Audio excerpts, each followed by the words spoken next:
Share बाजार में हजारों स्टॉक्स लिस्टेड हैं जिनमें आप ट्रेडिंग कर सकते हैं। इनमें कई माइक्रो, स्मॉल और मिड कैप शेयरों के अलावा लार्ज कैप स्टॉक्स भी शामिल हैं। पर इनमें सही समय पर सही शेयर चुनना इतना आसान नहीं है। ऐसे में अच्छा रिटर्न पाने के लिए किसी एक्सपर्ट या ब्रोकरेज फर्म की सलाह मानना बेहतर ऑप्शन हो सकता है। ब्रोकरेज फर्म मोतीलाल ओसवाल अपनी नई रिपोर्ट में चुनिंदा शेयरों को खरीदने की सलाह देती रहती है। इसने अपनी एक लेटेस्ट रिपोर्ट में 5 शेयर खरीदने की सलाह दी है। मोतीलाल ओसवाल की नई रिपोर्ट में पहला शेयर है स्विगी, जिसके शेयर का रेट इस समय 402 रुपए के आसपास है। इसके लिए टारगेट 560 रुपए का है, यानी ये मौजूदा रेट से 39% तक रिटर्न दे सकता है। दूसरा शेयर है एक्मे सोलर का।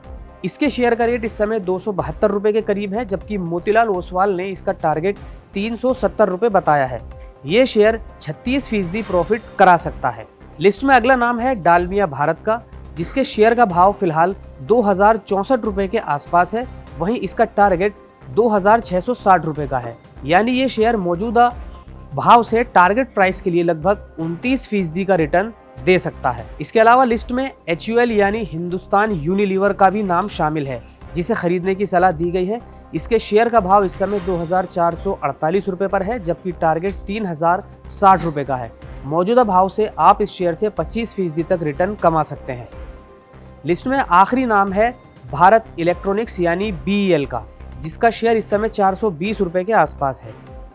मोतीलाल ओसवाल ने इसका टारगेट 490 रुपए का दिया है। आपको इस शेयर से करीब 16% रिटर्न मिल सकता है। ध्यान रहे कि मोतीलाल ओसवाल ने इन शेयरों का होल्डिंग पीरियड 1 साल बताया है, यानी इन शेयरों के लिए जो टारगेट बताया गया है उसे हासिल करने में इन शेयरों को 1 साल का समय लग सकता है।